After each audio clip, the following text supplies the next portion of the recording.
She didn't choose solitude because she had no options. She chose it because, over time, she saw what those options truly cost. Her dignity, her silence, her ability to breathe fully in her own skin. There is a quiet kind of courage in walking away from what looks good on the outside, but feels hollow on the inside. And it's a courage most people will never recognize, because they're too busy chasing validation, too afraid of silence. To live alone as a woman in today's world is still seen as a failure by many.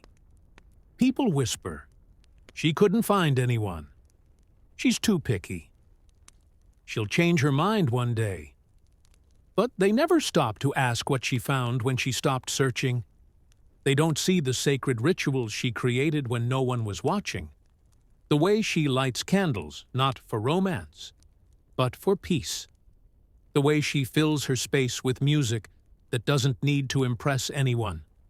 The way she talks to herself softly now, after years of harshness. We are taught that fulfillment comes from being chosen, from being claimed, from being needed. But what if fulfillment comes from choosing yourself, deeply, consistently, without guilt? At first, the quiet can feel unbearable. The evenings stretch. The house hums with memories and old habits. There's no one to blame, no one to please, just you. And in that stillness, something stirs. You notice how often you've abandoned yourself in the name of closeness. You feel, for the first time, how much tension your body held just to feel safe. You realize that solitude isn't a punishment. It's an invitation to meet yourself again, to see who you are without someone else's shadow cast across your life. Carl Jung once said, "The privilege of a lifetime is to become who you truly are." This woman is doing just that. She's unlearning the roles that once defined her: caretaker, pleaser, peacekeeper. She's learning to speak without apologizing, to rest without guilt, to say no without explaining. She doesn't decorate for guests anymore. She decorates for herself. She chooses colors that make her heart feel warm, not just what's trending. She opens the windows not because someone asked her to air the place out, but because she craves the breeze. The world may see her as alone, but inside her space, something extraordinary is happening. She's building a relationship with herself, one rooted not in perfection, but in presence, one that doesn't require performance, one that holds space for every version of who she's been: the exhausted one, the hopeful one, the grieving one, the reborn one. And slowly, the silence begins to shift. It no longer feels like absence. It feels like return to her breath, return to her boundaries, return to her intuition. She cooks meals that nourish not just her body, but her spirit. She sings to herself while folding laundry. She allows herself to cry without hiding it. She dances barefoot in the kitchen, not because anyone's watching, but because she finally feels free. This kind of solitude is not the absence of love. It is the redefinition of love. Love as alignment. Love as self-respect. Love as a sacred yes, and an unapologetic no. She used to equate being alone with being forgotten. There were days when silence felt like abandonment, when walking into an empty apartment meant confronting echoes of all the things she gave away just to feel chosen. She remembers being in rooms full of people and still feeling invisible. She remembers shrinking herself, not to disappear, but to fit into expectations, fit into fantasies that were never hers to begin with, fit into the version of love she thought she had to earn. The journey toward solitude didn't begin with confidence. It began with collapse. with moments when she felt her soul slipping beneath the weight of compromise, with mornings when she looked in the mirror and couldn't find her own reflection, only fragments of who she used to be. Choosing to be alone wasn't some triumphant declaration at first. It was a quiet surrender, not to loneliness, but to truth. Truth that relationships can drain just as much as they can fill. Truth that not all intimacy is nourishing. Truth that peace sometimes comes in the absence of noise, not the presence of another. And once she stopped fearing that silence, she discovered something unexpected. Stillness is a mirror. It doesn't lie. It shows you where you ache. She used to equate being alone with being forgotten. There were days when silence felt like abandonment, when walking into an empty apartment meant confronting echoes of all the things she gave away just to feel chosen. She remembers being in rooms full of people and still feeling invisible.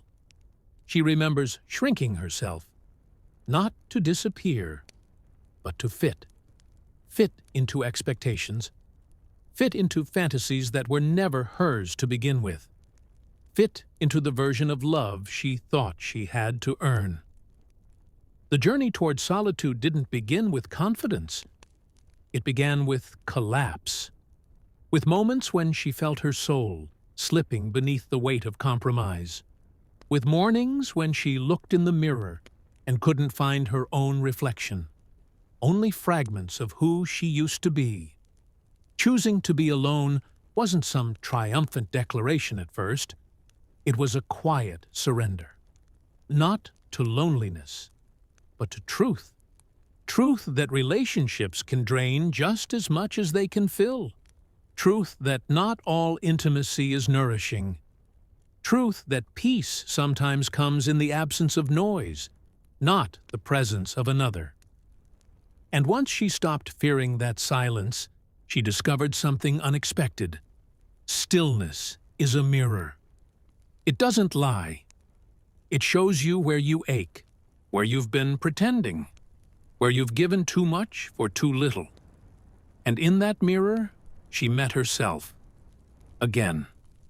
Not as the woman others told her to be, but as the woman she buried beneath all those masks. She began reclaiming her rituals. Morning coffee became meditation. Journaling became a form of communion. Cleaning the space became sacred, a way of honoring her presence, not just erasing someone else's. Carl Jung wrote about the process of individuation, of becoming whole by integrating the conscious and unconscious, the light and shadow. This, now, is her path. She's not just single. She's in a relationship with her own becoming. She no longer asks, "Why didn't they choose me?" She asks, "Why did I keep abandoning myself just to be picked?" And that question changes everything. Because when you begin to feel the cost of self-betrayal, you stop offering yourself at a discount. She redefines what it means to be available, no longer emotionally on call for people who never asked how she was doing, no longer over-explaining her boundaries to those who had no intention of honoring them, no longer dressing up wounds and calling them connection. She begins to trust her own timing, not rushing to fill the space, not dating out of boredom or fear, not needing someone to validate her existence, because now, for the first time, her existence feels enough. She takes herself out for walks without headphones, just the sound of birds, wind, breath. She goes to the market and chooses fruits like treasures. She lights incense not to cover up something, but to invite something in. Peace, presence, power. And that power is quiet. It doesn't shout. It doesn't demand. It simply knows. Knows that her life is unfolding. Not behind schedule, not in comparison, but in truth. Let others rush into noise and performance. Let them fear empty beds and blank calendars. She now sees spaciousness as grace. And in that grace, she begins to bloom. There's a moment, quiet and unceremonious, when a woman who lives alone realizes she no longer needs to be explained. Not to her family, not to strangers, not even to herself. She stops justifying why she hasn't settled down, why she prefers her own company, or why she walked away from something that looked good enough on the outside. The truth is, she did settle once, for less than she deserved. She did try to make it work, even when it hurt. She did lose herself in the process of trying to be lovable to someone who hadn't learned how to love. And she's not bitter about it. She's just done repeating that story. Carl Jung believed that real growth comes through individuation, the process of becoming who you truly are, rather than who you were conditioned to be. And that's what's happening here. To the outside world, it might look like a quiet apartment, dinner for one, silence in the hallways. But on the inside, something powerful is unfolding. This woman is reintroducing herself to herself. She's questioning every role she played that wasn't rooted in her truth. The people pleaser, the peacekeeper, the fixer, the good girl. She's no longer willing to earn affection through overfunctioning. She's no longer mistaking self-sacrifice for intimacy. She's no longer confusing attachment for love. Her solitude has become her mirror. And in that reflection, she doesn't see lack, she sees liberation. The absence of a partner has created space. Space for healing, clarity, and most importantly, choice. She no longer needs to be someone's version of enough. She defines what enough means for her. Maybe that looks like slow mornings, barefoot in the kitchen, making coffee exactly how she likes it. Maybe it looks like learning to sit with sadness without trying to fix it, just letting it pass, like weather. Maybe it means pursuing passions she once shelved for someone else's comfort. And through it all, she discovers something that no relationship ever gave her: a deep sense of safety with herself. Jung once said, "Loneliness does not come from being alone, but from being unable to communicate the things that seem important." And that's what she's reclaiming now: the ability to communicate, feel, and express without fear of being misunderstood or dismissed. She's no longer diluting herself to keep the peace. She's learning that peace found within is far more valuable than peace kept on the outside. This isn't about rejecting love. It's about raising its standard. When she thinks of partnership now, it's not about completing a checklist or filling a void. It's about resonance, safety, mutual growth. And she knows something important now. If she must betray herself to be loved, then it's not love. Living alone hasn't made her harder. It's made her more honest. And maybe one day someone will meet her in that honesty. Not with grand promises, but with quiet consistency. Not to rescue her, but to walk beside her. Until then, and even if never, she is full. She is living not in waiting, but in deep presence.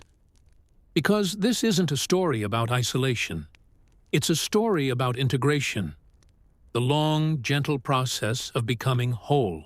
There's something sacred about a woman reclaiming her own time.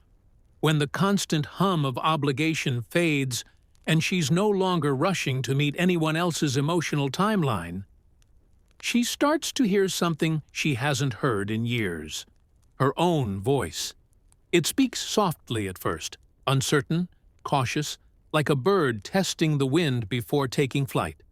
But over time, her inner voice becomes steady, certain. It becomes a compass. Carl Jung wrote, "Until you make the unconscious conscious, it will direct your life, and you will call it fate." And so, she begins making the unconscious conscious. She examines not just what she's doing, but why. Why did she say yes when her whole body wanted to say no? Why did she stay silent when something inside her was screaming? Why did she learn to soothe others before she ever learned to soothe herself? These questions don't have quick answers, but they don't need to, because she finally has time. Time to sit with herself. Time to unlearn the noise. Time to remember who she was before the world told her who to be. This isn't loneliness, it's solitude.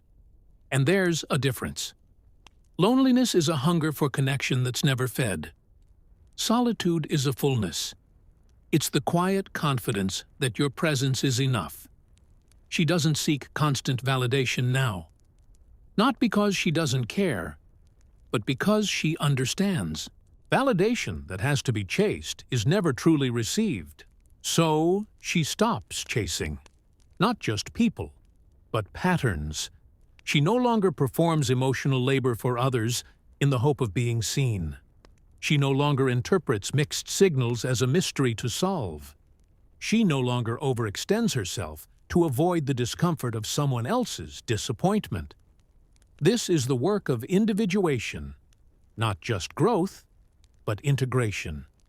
She is gathering every lost piece of herself. The child who was too loud, the teenager who was too much, the woman who was always too emotional. She welcomes them all home.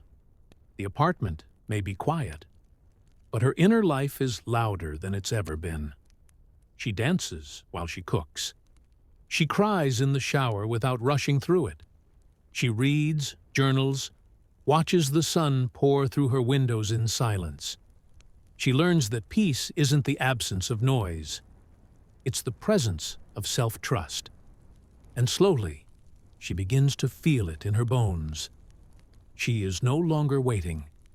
Not waiting for a man to choose her. Not waiting for life to begin. Not waiting to feel worthy enough to rest. She is no longer the woman who apologizes for wanting more. She is no longer the woman who mistakes sacrifice for love. She is not alone because she couldn't find someone. She is alone because she refused to lose herself again. This choice, while misunderstood by many, is revolutionary. Because when a woman lives alone, truly lives, she disrupts the narrative. She shows that fulfillment is not a product of partnership, but of alignment. That love is not proven by endurance, but by authenticity. This doesn't mean she'll never love again, but it means she'll love differently.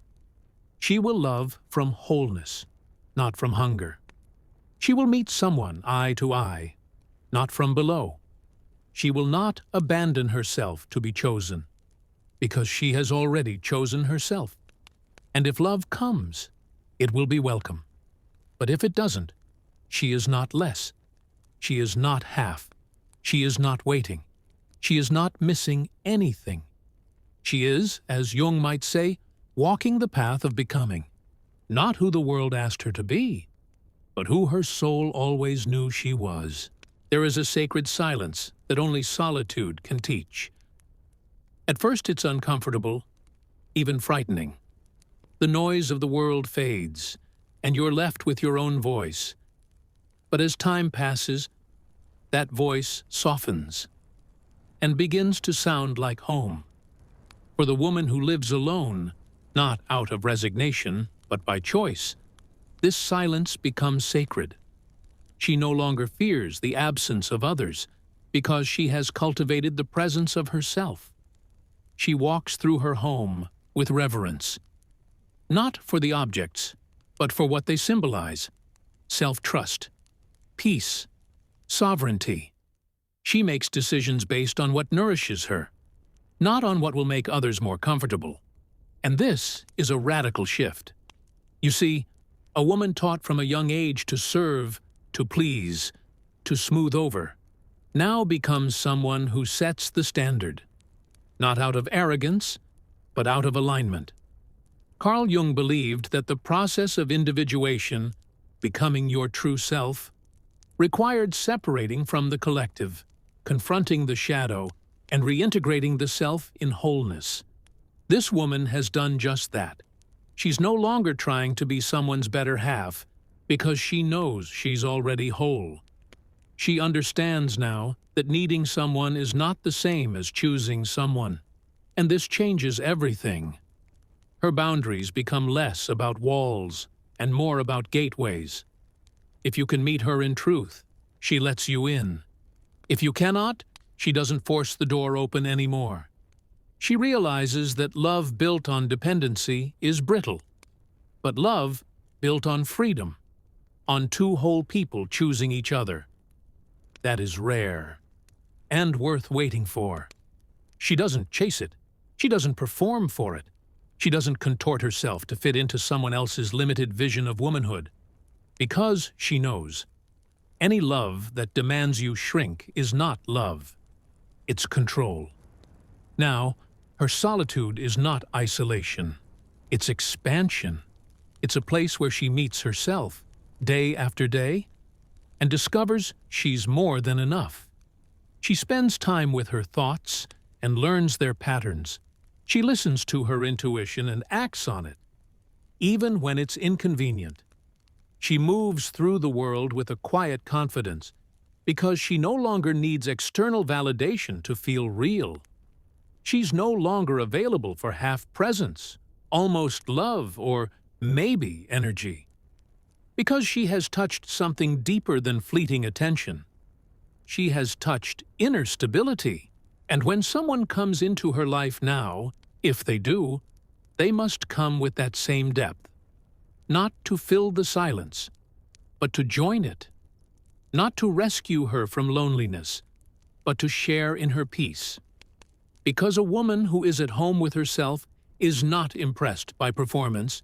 She's drawn to authenticity, to stillness, to real presence. She sees through the masks others wear, and instead of trying to fix or save them, she lets them be. That is her compassion. That is her strength. And here's the paradox. By no longer needing anyone, she becomes profoundly open to love. But it must be love that honors, not consumes. Love that witnesses, not controls. Love that grows in the fertile soil of mutual respect. Because she now sees love not as a need, but as a sacred addition. Something beautiful, but not required for her wholeness. She has already married her own soul, and that union is the foundation upon which all else must rest. As Jung once said, "Solitude is for me a fount of healing which makes my life worth living. Talking is often a torment for me, and I need many days of silence to recover from the futility of words." This woman has learned the healing nature of solitude, and from that stillness, she has built a life that is hers, truly hers. There comes a moment when the silence is no longer just peaceful. It becomes a teacher, and the woman who has walked through solitude does not emerge untouched. She carries something now, something ancient, something alive, a kind of wisdom that cannot be found in books or borrowed from others. It is earned in quiet mornings, in sleepless nights, in unspoken revelations. She has become fluent in the language of her own soul. She no longer interprets her worth through someone else's eyes, because she has seen herself fully and did not look away. That is a rare power. Carl Jung taught us that individuation, the process of becoming whole, is not about perfection. It's about embracing opposites, the light and the dark, the feminine and the masculine, the longing and the letting go. And now she doesn't reject any part of herself. She holds contradictions with grace. She no longer hides her softness to seem strong, and no longer hides her strength to seem lovable.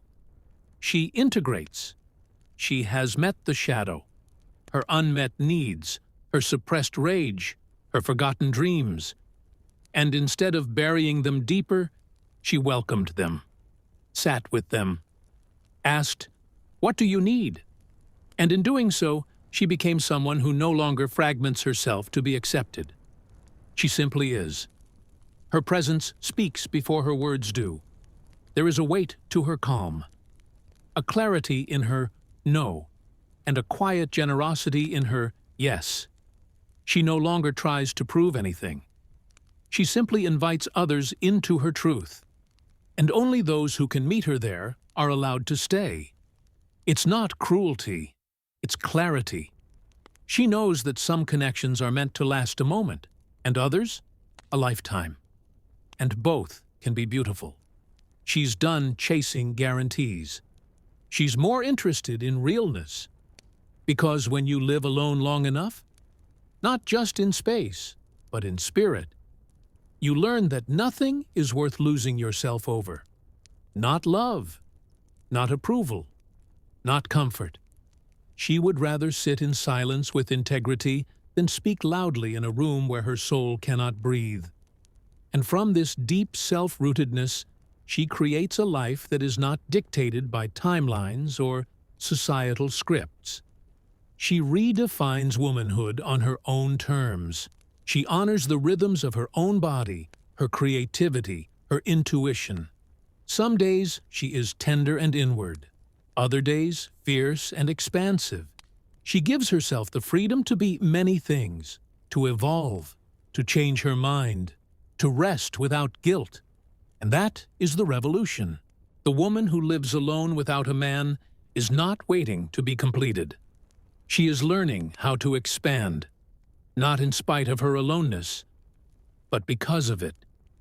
And maybe one day someone will meet her there, not to rescue her, but to walk beside her, not to define her, but to witness her, not to possess her, but to see her, truly.